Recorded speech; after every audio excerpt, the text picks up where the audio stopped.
Hare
दीपज्योतिः परब्रह्म दीपज्योतिः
शुभं कुरु त्वं कल्याणम् आरोग्यं धनसम्पदः शत्रुबुद्धिविनाशाय दीपज्योतिर्नमोऽस्तुते दीपज्योतिर्नमोऽस्तुते शुभं कुरु त्वं कल्याणम् आरोग्यं धनसम्पदः शुभं कुरु त्वं कल्याणम् आरोग्यं धनसम्पदः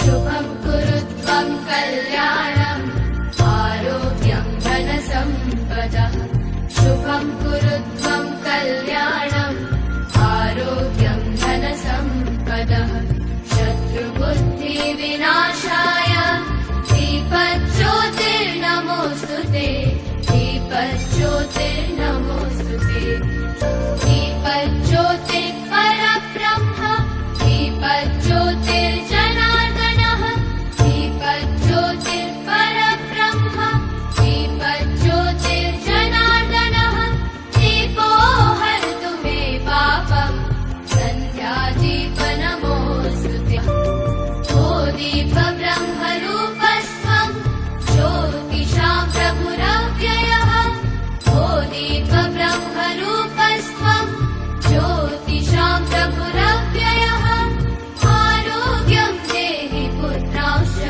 मतिं स्वच्छामि मे सदा रवेरस्तं समारभ्य यावत् सूर्योदयो भवेत् रवेरस्तं समारभ्य यावत् सूर्योदयो भवेत् यस्य तिष्ठे गृहे दीपः तस्य नास्ति दरिद्रता शुभं कुरु त्वं कल्याणम् आरोग्यं धनसम्पदः शुभं कुरु त्वं कल्याणम् आरोग्यं धनसम्पदः शत्रुबुद्धिविनाशाय दीपज्योतिर्नमोऽस्तुते दीपज्योतिर्नमोऽस्तुते शुभं कुरु त्वं कल्याणम् आरोग्यं धनसम्पदः शुभं कुरु त्वं कल्याणम् आरोग्यं धनसम्पदः ಮತ್ತೆ ಸಂಗೀತ ನಿರ್ದೇಶಕರು ಎಲ್ಲ ಒಂದು ನೀವು ನೋಡ್ತೀರಾ ಟಿ ವಿಯಲ್ಲಿ, ಆಮೇಲೆ ಒಂದು 4-5 ಇಲ್ಲಿ ನಮ್ಮ ಭಾಗದ ದೇವಸ್ಥಾನದ ಹೆಸರಾದ ದೇವಸ್ಥಾನಗಳಾದಂದರೆ ಹಲವಾರು ಶರಣಬಸವೇಶ್ವರ, ಆಮೇಲೆ ಸುಮಾರು ದೇವಸ್ಥಾನಗಳಿವೆ. ಆ ದೇವಸ್ಥಾನದ ಧ್ವನಿಸುಗಳನ್ನು ನಮ್ಮ ಹಿರಿಯರಾದಂಥ ಶ್ರೀ ನನ್ನ ತಂದೆ, ನನಗೆ ಹೇಳ್ಕೊಳ್ಳೋಕ್ಕೆ ನಾನು ಬಹಳ ಒಂದು ಹೆಮ್ಮೆಯನ್ನು ಅಂತ ಹೇಳ್ಕೊಳ್ಬೇಕು. ನನ್ನ ತಂದೆಯಾದಂಥ ಶ್ರೀ ಅಮರ್ ಹಿರೇಮಠ ಅವರು, ಅವರ ಹಿಂಬಾಲಿಸಿ ನಾನು ಈ ಕಾರ್ಯಕ್ರಮವನ್ನು ಮಾಡ್ತಾಯಿದ್ದೀನಿ. ಯಾಕಂದರೆ ಅವರು ಎಷ್ಟು ಹೇಳಬೇಕಾದ್ರೂ ನಾನು ಕಡಿಮೆನೆ. ಅವ್ರ ಮಟ್ಟಿಗೆ ನಾನು ನಿವಾಸಿಗಳಂತ ಡಿಗ್ರಿಯವರು ಕಾರ್ಯಕ್ರಮ ಒಂದು ನಡೆಸ್ಕೊಡ್ತಾರೆ. ಮುಂದಿನ ಕಾರ್ಯಕ್ರಮ ಅವ್ರ ಕೈಯಲ್ಲಿ. ಗುಂಡಣ್ಣವರೇ, ವೇದಿಕೆ ಮೇಲೆ ಸ್ವಾಗತಿಸಬೇಕು. ಎಲ್ಲ ಕಲಾವಿದರ ಪರಿಚಯ ಮಾಡಿಕೊಡ್ಬೇಕಂತ ತಮ್ಮಲ್ಲಿ ಕೇಳ್ತೀನಿ. ನೀಡುವಗೋಸ್ಕರ ಕನ್ನಡ ನಾಡಿನ ಪ್ರಖ್ಯಾತ ಚಲನಚಿತ್ರ ನಿರ್ದೇಶಕರು, ಹಿರಿಯ ಸಂಗೀತ ಕಲಾವಿದರು, ಕಲಬುರಗಿ ಶರಣಬಸವೇಶ್ವರ ಚಲನಚಿತ್ರದ ಆ ಸಂಗೀತ ನಿರ್ದೇಶಕರಾಗಿ ಈ ನಾಡಿಗೆ ದೊಡ್ಡ ಹೆಸರನ್ನು ಮಾಡಿರ್ತಕ್ಕಂಥ ಶ್ರೀ ಅಮರಪ್ರಿಯ ಹಿರೇಮಠ ಸರ್ ಅವರಿಗೆ ತಾವೆಲ್ಲ ಆತ್ಮೀಯವಾಗಿರ್ತಕ್ಕಂಥ ಚಪ್ಪಾಳೆಯೊಂದಿಗೆ ಅವರಿಗೆ ಸ್ವಾಗತಿಸೋಣ. ಅದೇ ರೀತಿ ಹಿರಿಯರಾಗಿರ್ತಕ್ಕಂಥ ಶ್ರೀಮತಿ ಅಕ್ಕ ಮಹಾದೇವಿ ಹಿರೇಮಠ, ಬಹಳ ದೊಡ್ಡ ಸಂಗೀತ ಪ್ರತಿಭೆ, ಇಡೀ ನಾಡಿನಾದ್ಯಂತ ನೀಡಿರ್ತಕ್ಕಂಥ ಅವರಿಗೂ ಕೂಡ ಆತ್ಮೀಯವಾದ ಸ್ವಾಗತವನ್ನು ಕೋರ್ತಾ ಇದ್ದೀನಿ. ಅದೇ ರೀತಿ ನಮ್ಮ ವೈಷ್ಣವಿ ಹಿರೇಮಠ ಮತ್ತು ಮೇಘನಾ ಹಿರೇಮಠ ಅವರಿಗೂ ಕೂಡ ಈ ಕಾರ್ಯಕ್ರಮಕ್ಕೆ ಆತ್ಮೀಯವಾದ ಸ್ವಾಗತ. ಬಂಧುಗಳೇ, ಈ ಕಾರ್ಯಕ್ರಮ ಈಗ ತಾನೇ ಉದ್ಘಾಟನೆಗೊಂಡಿತು. ನಮಗೆ ಮಾರ್ಗದರ್ಶಕರಾಗಿ ಅವರ ಹುಟ್ಟಿದ ಊರಿನಲ್ಲಿಯೇ ನಮ್ಮನ್ನು ಕರೆದುಕೊಂಡು ಹೋಗಿ ಅದ್ದೂರಿಯಾದ ಕಾರ್ಯಕ್ರಮವನ್ನು ಮಾಡಿಸಿರ್ತಕ್ಕಂಥ ಶ್ರೀ ಮಲ್ಲಿಕಾರ್ಜುನ ವಾಲಿ ಅಣ್ಣವರು ಕೂಡ ಇದೇ ವೇದಿಕೆಯಲ್ಲಿ ಇದೇ ಕಾಲೋನಿಯಲ್ಲಿ ಇರುವುದರಿಂದ ಭಾಳ ಸಂತೋಷ ಆಯಿತು. ತಮ್ಮೆಲ್ಲರಿಗೂ ಕೂಡ ಮತ್ತೊಮ್ಮೆ ಮಗದೊಮ್ಮೆ ಆತ್ಮೀಯವಾದ ನವರಾತ್ರಿ ಮಹೋತ್ಸವದ ಶುಭಾಶಯವೊಂದಿಗೆ ಈಗ ಸಂಗೀತ ಕಾರ್ಯಕ್ರಮವನ್ನು ಪ್ರಾರಂಭ ಮಾಡೋಣ. ಈಗ ಸಂಗೀತ ಕಾರ್ಯಕ್ರಮ ಸಂಪ್ರದಾಯದಂತೆ ನಮ್ಮ ಅಮರಪ್ರಿಯ ಹಿರೇಮಠ ಗುರುಗಳು ಈಗ ಮುಂದುವರಿಸ್ತಾರೆ. ತಾವೆಲ್ಲರೂ ಒಂದು ಸರಿ ಜೋರಾದ ಚಪ್ಪಾಳೆಯೊಂದಿಗೆ ಇವತ್ತಿನ ಪ್ರಥಮ ಕಾರ್ಯಕ್ರಮ ರಜತ್ ಮಹೋತ್ಸವದ ಕಾರ್ಯಕ್ರಮ 25 ವರ್ಷಗಳ ಸುದೀರ್ಘವಾದ ಸೇವೆಯನ್ನು ಮುಂದೂಡಿಸಿಕೊಂಡು ಬಂದಿರುವ ಈ ಕಾಲೋನಿಯ ಸಮಸ್ತ ಭಕ್ತಾದಿಗಳಲ್ಲಿ ತಮ್ಮೆಲ್ಲರಿಗೆ ನಾವು ಎಷ್ಟು ಕೃತಜ್ಞತೆಗಳನ್ನು ಅಭಿನಂದನೆಗಳನ್ನು ಹೃದಯಪೂರ್ವಕವಾಗಿರ್ತಕ್ಕಂಥ ಮತ್ತೊಮ್ಮೆ ನಮ್ಮ ಕಲಾವಿದರ ಪರವಾಗಿ ಅಭಿನಂದನೆಗಳನ್ನು ಸಲ್ಲಿಸುತ್ತಾ ಕಾರ್ಯಕ್ರಮಕ್ಕೆ ಚಾಲನೆಯನ್ನು ನೀಡೋಣ. ಈಗ ಪ್ರಾರ್ಥನಾ ಗೀತೆಯೊಂದಿಗೆ ಕಾರ್ಯಕ್ರಮ ಪ್ರಾರಂಭ.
ಮಗ.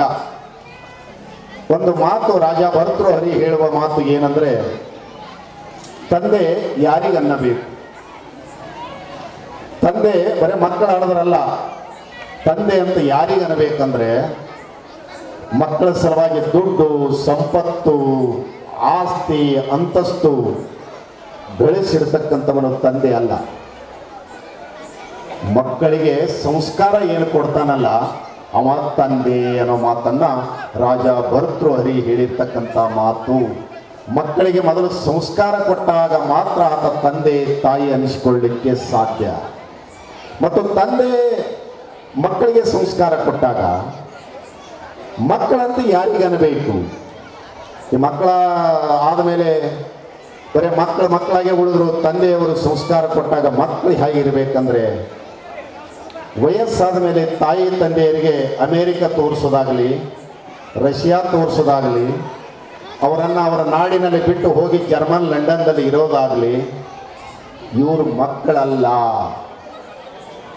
ಮಕ್ಕಳಂತ ಯಾರಿಗೆ ಅನ್ಬೇಕಂದ್ರೆ, ಚಾರಿತ್ರ್ಯವಂತರಾಗಿ ಯಾರು ಬದುಕ್ತಾರಲ್ಲ ಅವರಿಗೆ ಮಕ್ಕಳನ್ನಬೇಕು ಅಂತಕ್ಕಂಥ ಮಾತು ರಾಜ ಭರ್ತೃಹರಿ ಹೇಳಿರ್ತಕ್ಕಂಥ ಮಾತು. ಬಂಧುಗಳೇ, ಈ ಮಾತು ಯಾಕೆ ಹೇಳಿದೆ ಅಂದರೆ, ಇವತ್ತು ನಿಮ್ಮ ಕಾಲನಿಯಲ್ಲಿ ಕೂಡ ಬಹಳ ಜನ ಆ ಸಂಸ್ಕೃತಿ, ಸಂಸ್ಕಾರ, ಚಾರಿತ್ರ್ಯದ ಬದುಕು ಇರುವುದರಿಂದಲೇ ಇಂಥ ಅದ್ದೂರಿಯಾಗಿರ್ತಕ್ಕಂಥ ಕಾರ್ಯಕ್ರಮವನ್ನು ಮಾಡಲಿಕ್ಕೆ ಸಾಧ್ಯ ಆಗಿದೆ.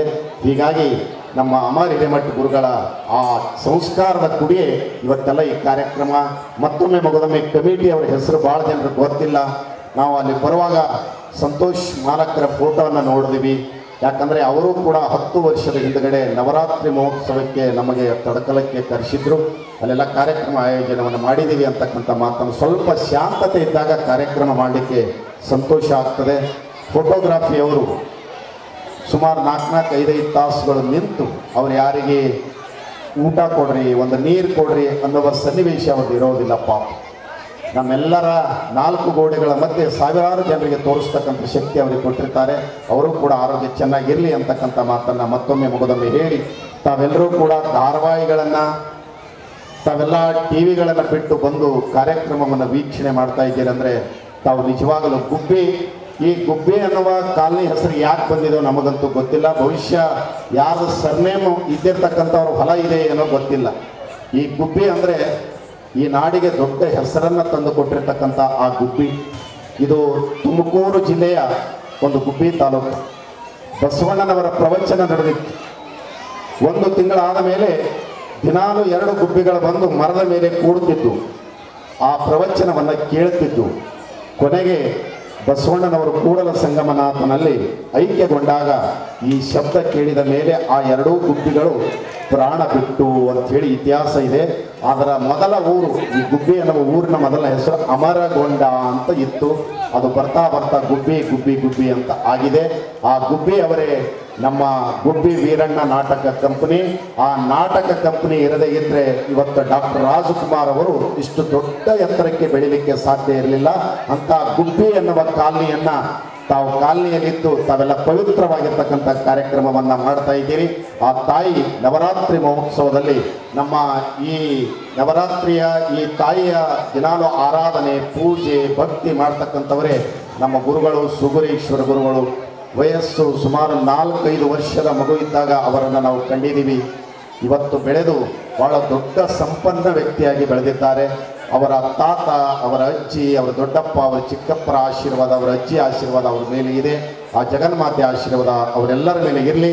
ಮತ್ತೊಮ್ಮೆ ಮಲ್ಲೋಣ್ಣನವರಿಗೆ ಆತ್ಮೀಯವಾಗಿರ್ತಕ್ಕಂಥ ಅಭಿನಂದನೆಗಳನ್ನು, ಕೃತಜ್ಞತೆಗಳನ್ನು ಸಲ್ಲಿಸಿ ಕಾರ್ಯಕ್ರಮವನ್ನು ಇಲ್ಲಿಗೆ ಮುಕ್ತಾಯ ಮಾಡೋಕ್ಕಿಂತ ಪೂರ್ವದಲ್ಲಿ ಕಮಿಟಿಯವರು ತಮ್ಮದೇ ಆದ ವಿಚಾರಗಳನ್ನು ಹೇಳ್ತಾ ಇದ್ದಾರೆ. ಈಗ ಒಂದು ಗೀತೆಯನ್ನು ಆದಮೇಲೆ ಮತ್ತೆ ಒಂದಿಷ್ಟು ಮಾತುಗಳನ್ನು ಆಡೋಣ.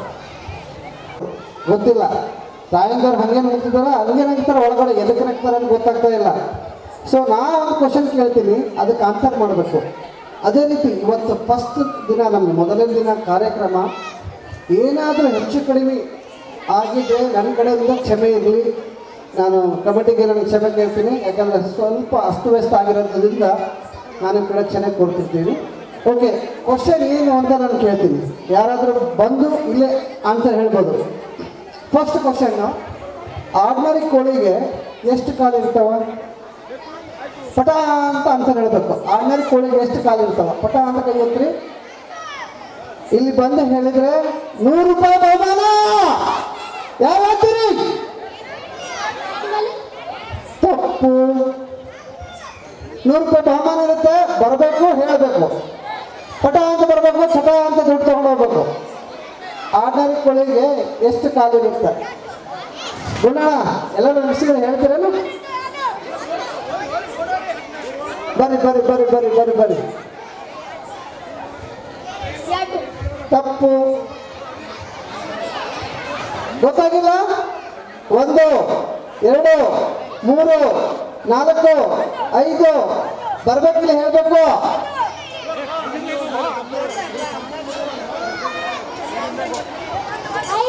ತಪ್ಪು. 1 ಆಯ್ತು, ತಪ್ಪಪ್ಪ. ಎಲ್ಲರೂ ತಪ್ಪು ಹೇಳಿದ್ದೀರಿ. 4 ತಪ್ಪು ತಪ್ಪು. ಓಕೆ, ಎಲ್ಲರೂ ಹೋಗ್ಬಿಟ್ಟು ಕೆಳಗ. ಆಡು ನರಿ ಕೋಳಿ ಎಷ್ಟಾಯ್ತು? 3 ಪ್ರಾಣಿಗಳನ್ನ ಎಣಿಸ್ರೆ ಎಷ್ಟಾಯ್ತು? ಅದಕ್ಕೆ ಎಷ್ಟಾಯ್ತು? ಆಡು ನರಿಗೆ ಎಷ್ಟು? 4 4 8. ಕೋಳಿಗೆ ಎಷ್ಟು? 2. 10 ಕಾಲುಗಳಾಯ್ತು. ಅದು ಆರ್ಡಿನರಿ ಕೋಳಿ ನಮ್ಮದು. ಇನ್ನ ಬಂದಿಲ್ಲ, ಬರ್ತದೆ. ಇನ್ನೊಂದು ಕ್ವಶನ್ ಎಲ್ಲ ರೀತಿಯಾಗಿ ನಿಮ್ಗೆಲ್ಲರಿಗೂ ಮುಂದೆ ಬರ್ತಾ ಇದೆ. 100ರಲ್ಲಿ 9 ಅಂಕಗಳು ಎಷ್ಟು? ಪಟ ಅಂತ ಹೇಳ್ಬೇಕು, 100 ರೂಪಾಯಿ ತಗೊಂಡು ಹೋಗ್ಬೇಕು. ಬರಿ ಬರಿ ಬರಿ ಬರಿ. 100ರಲ್ಲಿ 9 ಅಂಕಗಳು ಎಷ್ಟು?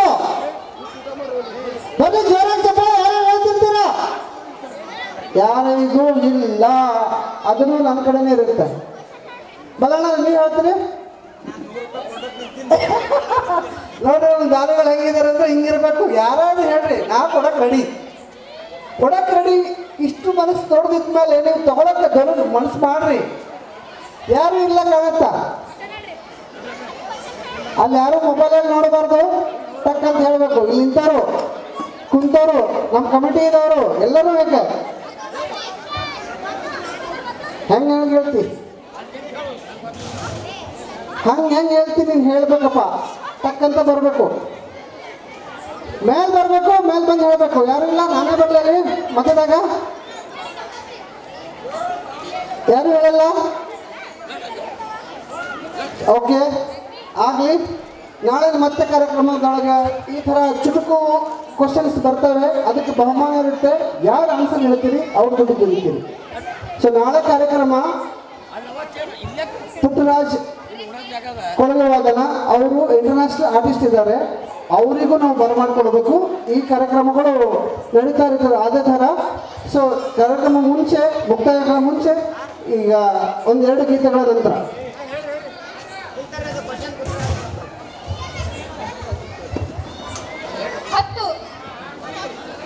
ಆಡು ನರಿ ಕೋಳಿ.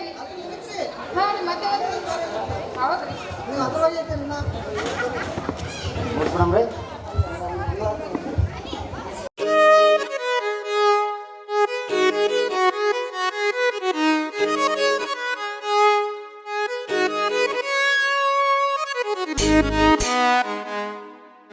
Thank you.